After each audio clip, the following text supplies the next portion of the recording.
Mambo vipi? Naamini kabisa kwamba uko vizuri sana. Once again, Kanyasi Digital hapa, live and clear kutokea Bukoba, Kagera, Tanzania.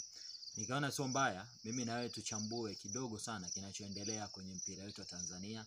Mimi always waga nasema ni football kwenye lugha nyepesi sana.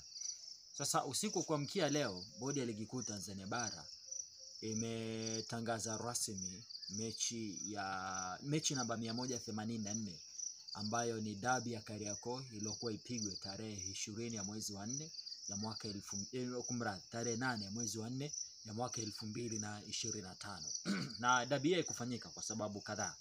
Moja ya sababu ambayo ilisababisha dabi hiyo isifanyike ni kile kilichosemekana mabouncer wa kikosi cha Simba walizuiliwa wachezaji kikosi Simba wakati wanaelekea kufanya mazoezi yao ya mwisho kikanuni walizuiliwa na wale wanaofahamika kama mabouncer kikosi cha Young Africans, na mwisho wa siku mechi haikuchezwa kama ambavyo mimi na wewe tulivyosikia. Na mara baada ya ile mechi kutochezwa tukaona matamko kadha wa kadha. Tamko la kwanza lilikuwa ni tamko la Simba Sports Club majira ya saa 8 za usiku tarehe 7 kwa usiku wa kuamkia tarehe 8, maana yake iliandikwa tarehe 7 ikapostiwa tarehe 8 ya mwezi wa 4. Simba akisema hawatocheza dabi kwa sababu wamezuiliwa kunufaika na haki yao kikanuni. Kanuni ambayo inasema timu geni ana haki ya kufanya mazoezi saa 24 kabla ya mchezo husika kwenye uwanja ule ule. Fair enough. Bodi ya ligi kuu Tanzania bara kwenye hiyo taarifa Simba wakasema kwamba wao kimsingi hawatopeleka timu siku ya tarehe 8. Ikaanza kama masiara hivi. Majira ya asubuhi Yanga wao wakati wa taarifa na wao wakisema bwana, mashabiki msiwe na wasiwasi, mechi itachezwa na kila kitu kiko vizuri sana. Majira saa 8 za mchana tarehe 8 ya mwezi wa 4 ya mwaka 2025, bodi ya ligi kuu Tanzania bara wakatoa taarifa kwa umma akisema bwana, mechi ile imeahirishwa kutokana na sababu za kiusalama ambazo wamezitazama. Sasa mara baada ya yote mechi kutochezwa, Young Africans wakalalamika kwenda kwenye bodi ya ligi kuu Tanzania bara kwenye ile kamati ya uendeshaji na usimamiaji wa bodi ya ligi kuu Tanzania bara. Na kamati ikawajibu majibu ambayo Young Africans walijibiwa hawakunufaika nayo ama hawakuridhika nayo. Akasema tutaenda kasi wakatoa siku 10 kwa watu wote watatu kumradhi walioshtakiwa kupeleka utetezi wao. Simba, bodi ya ligi na TFF, Yanga kama mshtaki.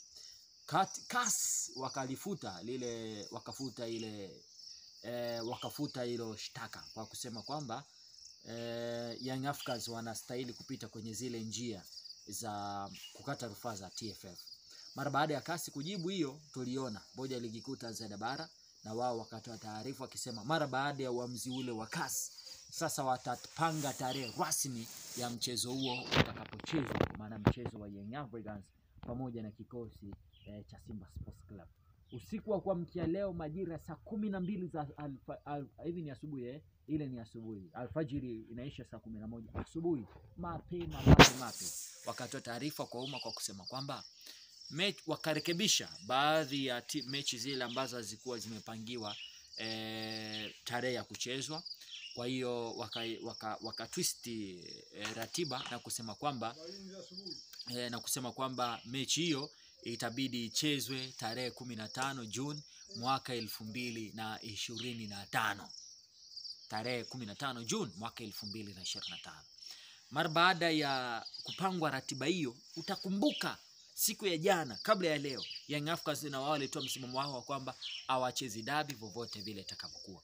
Mara baada ya taarifa kutoka, Simba wao kukaa nyuma wakaweka bumper kwa kuonesha kwamba mechi hiyo ipo tarehe 15 Juni. So nilikuwa nakupitisha kwanza kwenye msingi mzima, alafu nikupa uchambuzi kidogo. Ni nini kitatokea iwapo Young Africans hawatocheza hiyo mechi? Kitakachotokea, Young Africans watapoteza mchezo na Simba atakuwa amepata ushindi wa mabao 3 na alama 3. Na Simba akishinda mechi zake zote kwenye hivi vipolo vilivyosalia, anakuwa anazidiwa na Young Africans point 1. Ikiwa Young Africans watacheza hiyo dabi, maana yake wao wataadhibiwa na ushindi utaenda kwa Simba na Simba atakuwa anaongoza ligi kwa tofauti ya alama 2. Sioni tena kama kuna timu nyingine inaweza mzuia Simba asibebe ubingwa. kwa intensity walionayo, kwa timu walionayo, sioni kama wanaweza wakazuilika, kwa sababu wana timu bora sana kwa siku za hivi sasa hivi. Lazima watashinda hiyo mechi na watabeba ubingwa. Young Africans watakuwa wamebeba ubingwa.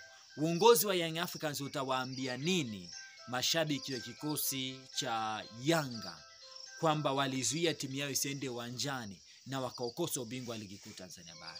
Wana kila sababu mashabiki wa Young Africans kuambia uongozi wao kweli kwamba mmesajili timu nzuri na wachezaji wazuri, funikeni kombe mwanaharamu apite. Acheni haya mambo, acheni siasa zenu, pelekeni timu mkacheze mechi. Mje mwanze kulalamika ile hali mshacheza hiyo mechi. Itakuwa ni safi kabisa mkimkanda Simba alafu mkaanza kulalamika. Nyinyi mtaonekana kwamba mlikuwa muogopi Simba. Yanga sasa hivi wametengeneza scenario ambayo watu wengi wanaamini mmeigeuza Young Africans kuwa jukwaa la siasa. Mara baada ya kuonekana kwamba huu msimu hautokuwa mzuri. Mmetolewa kwa michuano ya klabu bingwa barani Afrika, ligi kuu Tanzania bara ushindani ni mkubwa, CRDB ushindani ni mkubwa, mmebeba kombe la muungano peke yake, lakini pia sometimes timu inavyocheza ifurahishi. So inawezekana wameamua kuichukulia hii kama jukwaa la kisiasa kuwaada mashabiki wa Yanga.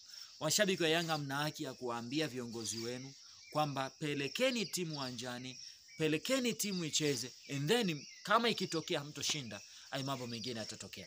Lakini mwisho siku uongozi wa TF bodi ya ligi kuu Tanzania bara nadhani mmefanya kitu sahihi kupanga tarehe ya mechi hiyo ichezwe. Manake kuanzia sasa hatakaye kaidi, manake atakuwa amekaidi mamlaka. Lakini kitu kingine, nyinyi kama bodi ya ligi kuu Tanzania bara mnaokosea mpira wetu. Hakuna kitu cha ovyo mnakifanya kupanga tarehe ya mchezo husika, ile hali mlituambia kwamba mnafanya uchunguzi wa sakata ile la Simba na Yanga na mjatoa taarifa kwa umma. Mlichunguza, mlibaini nini, nani alikosea, nani hakukosea, nani anastahili kuadhibiwa, nani hastahili kuadhibiwa. Kwa nini mmefumbia macho? Kwa sababu ninachoamini Yanga walivunja kanuni, Simba walivunja kanuni. Kuna watu ambao inabidi waadhibiwe. Kamisa wa mchezo alikosea, meneja wa uwanja alikosea. Kwa nini hayo yote yatolewe maamuzi sasa hivi? Nadhani kuna sehemu ambao mnahitaji kujitafakari, na ninyi bodi ya ligi kuu Tanzania bara mmekosea sana. Bana, mimi naitwa Almachus Boniface Kanyasi. Saluti la familia.